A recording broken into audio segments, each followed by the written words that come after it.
Well, I know you've been anxiously awaiting part two, and you had to wait a whole week. Unless you aren't like listening to these every day, and you're like, I'm going to wait if this is a two-parter and hit them both at the same time. So it's like one long thing. I, I have no idea what your listening habits are, but all I care about is that you're here and you get value from this conversation. So here's my second part about sales and having a process and some of the check boxes that you need to check off. Plus, I share a little bit about some of my own little things that I do in my sales conversations, and hopefully you'll get a lot of benefit out of it. And so thanks for listening to part two of my conversation with Darleen Priday.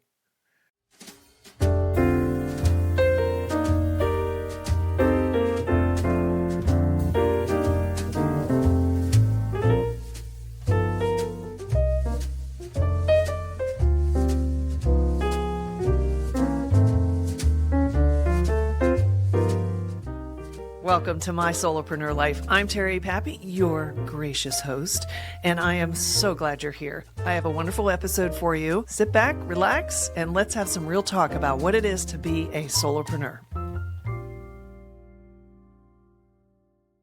One of the things that I never want to do is feel that I'm forcing somebody to make a decision.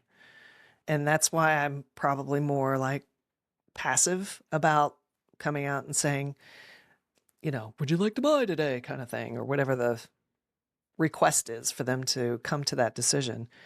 And what I've found really interesting that as I was listening to you go through that, and we'll try to organize that for my listeners as we wrap up.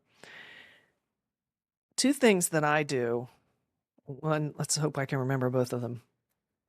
The first thing is, instead of talking about, unless their communication style or their personality, temperament, whatever, is oriented toward understanding the how of how I work.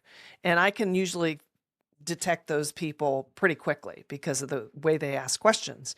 And I'm more than happy to slow down and take them through, this is what I do and why I do it that way. But I usually don't, because the things I sell, Darleen, are pretty straightforward. People know what they are. They know what a brand is. They know what a website is. They know how to, all the stuff around marketing. So most people get that concept. It's just how I do it, whatever those distinctions are that I want to put forward, if they get curious about that. But what I wanted to point out that I love to do is when I get to that point in the conversation where I have a pretty good idea of that, yeah, I could so help these people and they really should start with this, like a KISS marketing map, which is my strategy. What I do is, because I love putting things in vision statements, like, wouldn't it be great if you had a clear map that told you exactly what to say in every piece of social media, on your homepage, in every email, so you could clearly align with whoever you were perfect to work with, blah, blah, blah, blah, blah. And so I kind of put that in front of them. And when they say, yes, that would be great. And I said, well, that sounds like my KISS marketing map. So let's talk about that, because I think that might be a great starting place. That's kind of how I go into my asking for business. I help realign what they're saying, like taking what it'd be great if I could have this, like their wish list, if you will, and reframing that and representing it to them almost in their own words. And then people can't argue with what they've already said, right? It came out of their mouth, so they're not going to argue with it. And because it creates like this vision for them, then it's more aspirational, and it's like, yeah, now, am I saying, well, this is how I'm going to do it, and then we're going to go do an intake, and then we're going to have a couple meetings, and then I'm going to really it's like, they don't need to know how a lot of the time. They just want to know, can you get me from point A to point B? So that's one thing. And the other thing is, and this is just, I think this is unique to me because I am so OCD when it comes to being organized and being a communicator. So at the end of every call, I always make sure that we're setting the next time we talk. If it makes sense, obviously. If they're like, no, I really don't. I got my own person, whatever and I know that that's a dead end. And okay, well, then it's like you have suggested, here's my referral program. So I always make sure that there's a good bookend on the end of the conversation versus just letting it hang, because then I feel like I just let it hung there and I don't really know where to put them in the CRM or any of that stuff. Those are two of the things that I always make sure that I do as far as my process, but it's still very organic. I think that, those are two very good points. You want to make sure that you know when to follow up, how to follow up. Yes, if they want to book a call for the following week or something like that after they did just the information, that's great. But if not, I ask questions like, what's your decision making process look like? What's your Mhm. timeline look like? Would it be okay if they're like, oh, send me the information, let me look through it? Is it okay if I touch base with you next week? Asking permission because you're giving them the power back. And again, it's not manipulation, it's just really what's gonna work for them. If they say, "I'm not ready until the beginning of the year," a lot of my clients are solopreneurs. They're 1 or 2 clients away from really needing the support. So, I can I say, can hear like my listener laughing right now. Yeah, I'm like 1 or 2 clients away from closing my doors. But on the flip side of that, the entrepreneurial solopreneur business is exciting because Mhm. I've had clients that are like 1 or 2 just keeping the lights on, and Yeah. then all of a sudden, they're overwhelmed, right? Yeah, isn't that And exciting though? It's like, "Yes, it it is is possible." I always say, like, "Can I touch base with you at the beginning of the year? If you Mhm. need me sooner, please reach out. I'm always here to talk through maybe what your needs are." Plus, with the virtual assistants, especially, my clients, you don't know what you don't know, and they don't even know what they need. So I Yeah, could be like the how first time they've ever used one. That's right. back to what you had said as your first point, I do paint that broad stroke of what not fear, right? But what Mhm. would your life look like if you weren't bombarded with emails? You could spend your time with networking and revenue generating, all of those different things. So it's a matter of, again, I think active listening Yeah. and responding appropriately. And there Mhm. are some clients that want to be in the minutia and they want to be in the weeds. That's how their mind works. Then you got to just shift your conversation. That's why scripts don't work because Kidding. nobody wants to be talked at. That's so true. All right, this is great. We could just go on and talk about this forever, but what I wanna do is I wanna kinda organize the process kinda framework that we Yes. just discussed for my listener as we wrap up. So if I remember, and insert if I'm not, the first part is obviously you wanna be prepared. What do I need to do to research this company, this prospect, what they're doing, look at their LinkedIn profile, look at the website, search, do a Google search, use AI, whatever floats your boat as far as how much time you wanna spend researching. You wanna be able to come in educated, but you don't wanna freak them out like, "Are you, like, stalking me?" You know, like you found that video from, like, 1999, that I did on this blah blah. So, I think having that research in hand so you come across as not. I mean, I get so many outreaches that people have no idea, and it's so blatantly obvious what I do on LinkedIn or even on my website, but they DM me on LinkedIn and it's a bot that they've pre-fed Yeah. all these little lines and stuff, and or they have somebody doing it for them or whatever. It's just so obvious. I'm I said to one time, "Does this actually work for you?" I just had to. Oh, it's So I crazy. count the amount of times I get approached from VA companies, "Hey, I can help you save time." "Really?" Or sales strategists. So, yeah, I get it. Well, Yeah. I have people that wanna clean my building, and I'm like, "I work from home, dude," you know? Oh, I It's had someone like who wanted to pave my parking lot, and I'm like, "Mm, my driveway could probably use." it's so cool. Oh, I love that. That's one I haven't heard before. Okay, sorry, I got off track, which I do on this show. Anybody who listens to me knows I do that. But anyway, all right, so the first thing is obviously getting really comfortable with who you're talking to.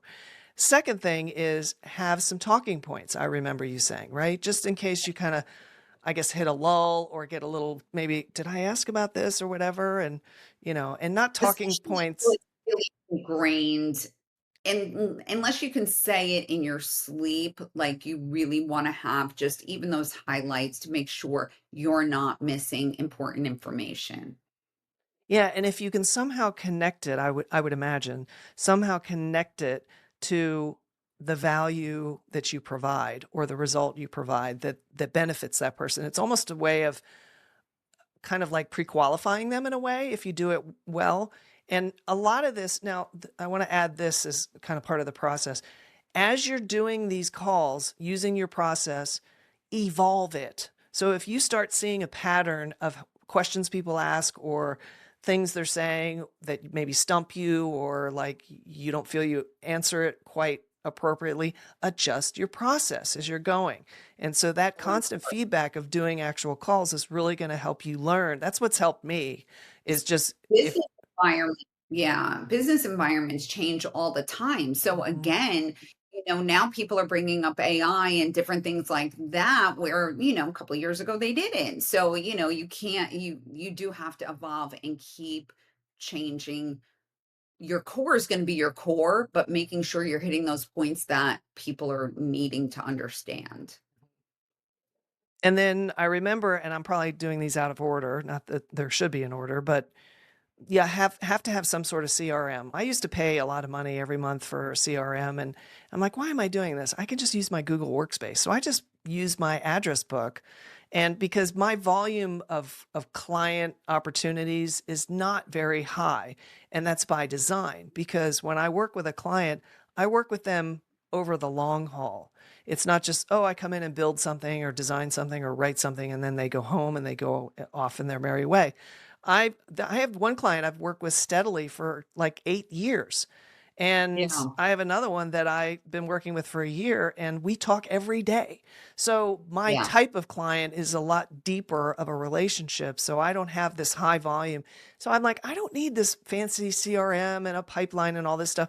I just need to be able to make notes where Mhm. we had our last conversation with a prospect, what the result was, what I recommended, and all that, and that's it. And it tracks email, tracks their contact information. That's all I need, and that works So really well. So having that way of organizing the conversations and who you're talking to is really important. What else am I missing as far as process items? So what I would say too, this is something I didn't mention, is send an overview in writing after the call. People process things differently. Some are verbal processors, some need to see it in writing, some have a little bit of both, right? Or if this way they have something with your name, your contact information, and if they search their Google Drive for something later, oh wait, I spoke to a sales coach, or they have a way of finding it. So I think it's important to not overwhelm them. You don't want to send them a 20-page document, but give them the highlights of what you spoke about that's going to Yeah. resonate with them and trigger that memory of the conversation. That and any resources like your referral program you were mentioning, you can provide that. I do that often. I'm like, hey, listen, I'll send you a link to my newsletter. Or I'll send you a link to this PDF that I did a while back that should help you solve that problem.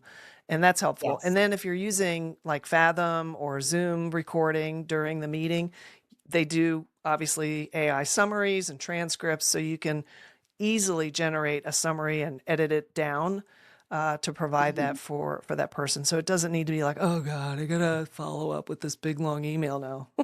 Yes, exactly, but Yeah. you want to send something in writing, and then for like, whether you're using a Google Doc, whether you're using free HubSpot or some kind of CRM, Mhm, is make sure that you're putting your notes in there, mhm. and make sure you're putting a task of when you deem appropriate to re-engage with that person, whether it's Exactly. follow up next week or the next year or whatever that may be. That and not to look at everything so black and white, not like it's a sale or it's not. It's not a sale today, but where do they go in my pipeline of maybe it's 3 months from now, maybe it's long-term nurturing. And again, giving value every time you touch them, that they can walk away with a tip, a trick, something An that introduction. will, yeah, an Mhm. introduction. That's a great point. When I have sales calls, if I'm hearing they really need a fractional CFO, not a sales coach, I'll introduce them. And if you see anybody on my LinkedIn that you'd like an introduction to, let me know. That's a real good one. Yeah. Yeah, that's a good one because that can go a lot further in building that trust because you're willing to give something without getting anything in return. And I think that is a good mindset is to go in saying, whatever happens, happens because I don't have anything now, so I have nothing to lose. And Yes. at the very least, I'll make a friend. That's kind of how I look at it personally. Operating with that generous mindset always comes back to you tenfold. It really does. And may not look exactly, it's not like I gave this to this person, but I've had a lot of people just go above and beyond for me that I've never even worked with. So, as far as the process goes, make something a little concrete for yourself so you have some sort of comfort, some direction, but Yes. it's not carved in stone. It's something you can evolve. It's something you can just push off to the side when you're having the conversation and you can refer to it. And then, of course, there's other things. You need to be efficient on this call. You need to speak clearly. You need to be professional. You need to ask questions that make sense versus just wasting people's time. And all of these things go into the bucket of communication. Are you a good communicator? Do you know enough about their business to talk about it or ask the right probing questions? And so all of these elements are part and parcel of a process. Is there any other thing that we may have missed on the process part? I don't think so. I think on the process part, newsletters, e-blasts, that type of thing is always good to touch base and give value. One of the things I see in so many people, and this is probably where your services come in, they do not have clarity on what they're offering. That's why they are tripping up on their sales calls because they're going in and they're like trying to adjust their offers or what they can do based upon what the person needs. While you want to actively listen and not everything is set in stone, you need to know where you stand and what's going to fit and what's not going to fit and who you are able to help. And you need to get across to that person clearly what you do, not I help, blah, blah, blah. I hate I help statements, right? The Like, elevator I, spiel. in my elevator pitches, I empower entrepreneurs to authentically and relationally sell their services. It's as simple as that. How I go about it, I can tweak, but I'm not going to be a lead gen company. I'm not going to be your marketing. I'm not going to be Mhm. this, So you have to really have clarity of what you're doing. This way, it's easy to understand. We're in a world where we are bombarded by messaging every single day. Well, I find that kind of broad stroke, don't know what they really deliver or sell with coaches and some consultants, but with coaches, because it's more about their methodology, like their method, like this is how I approach coaching, this is how I work with coachees, blah, blah, blah. But every client's going to have a different challenge that they're working with. Now, there, of course, are specialty coaches like I help with weight loss, I help with this, I help with that, whatever. But a lot of them are just like life coaches and or just a executive business coach. And that becomes very hard. And they're always like, I never know like what to say. And I'm like, here's how you do it. This is what I coach all those people that work with me. I say, when you probe and you probe and you probe, you ask questions, you get them to talk about the pain, the problem they're having, you listen, you don't skirt along the top, you dig deep. And then when they get to the point where they're like so clear and present to what the pain is, and I hate to use the word pain, but let's just use it for now. And he's like, well, what do I say? When they've like got to that point, do I just say, well, you want to be coached on that? It's like, no, you say, do you want some help with that? That's all you say. Yeah. And of course they're going to Yeah. say yes, because they're the ones that fully, again, whatever comes out of their mouth is something they will never argue with. That's why you have to get them clear on what's going on. I find that that's really interesting that they don't know what they're selling, because you're right. It can be a huge stumbling block. That's definitely something you want to have clear. Even if you lay it out in a sentence just so you have it. So you're like, if you get to that point, deer in the headlights, you're like, Nobody wants like a generic type of pitch. Like, I can't tell you how many of people that I've built strategies for when I'm like, who do you serve? Well, I can serve everybody. Mm. No, you can't. And like, also, if you came to me and said, who can you help? And I'm like, I can help anybody. Like, how special do you feel? Okay, I can help anybody because you watered down what your value is. You watered Well put. down what your uniqueness is and what you're bringing to the table. Niching down is never going to backfire on you. Like even with virtual assistants, we can help. Yeah, could we help a million types of different companies, but here's where I've seen the most success. So, can I help this one? Yes. It's not like I'm going to turn people away, but here are the challenges. I think it really starts with not operating out of fear Yeah. that you're going to lose something, but just go in open handed, open minded, Mhm. that you are going to give. And then the right people, the right clients will come to you. Yeah. That's a beautiful place to stop. And I know we could talk so much more. Like I wanted to ask you some more questions, but we'll have to have you back to talk more about this. But I Darleen, love thank it. you. Thank you so much for It being here. And that's been a really interesting conversation. I like a lot of the things that you shared were very like reframes and fresh perspectives that I either have never heard or were just something like, oh, yeah, that's right. Yeah, I need to do that or something. I hope that my listener had the same value I did and really always enjoy your company. Thanks for being here. Thank you. It was a pleasure. Well, I know you're disappointed, but that's it for this episode. Listen, the great news is there's another one coming, so stay tuned. Anyway, I just want to make sure that you do the prompt if this episode had a prompt and you get that homework done because you're going to be a better solopreneur. How's that for a maternal finger shaking at you? Hey, listen, thanks so much for being here, for giving me time of your day, and, for taking it on. So if you want to learn more and stay connected with me, just head on over to mysolopreneurlife.com. Thanks a bunch. See you soon. That was pretty good. I think I'll keep that one.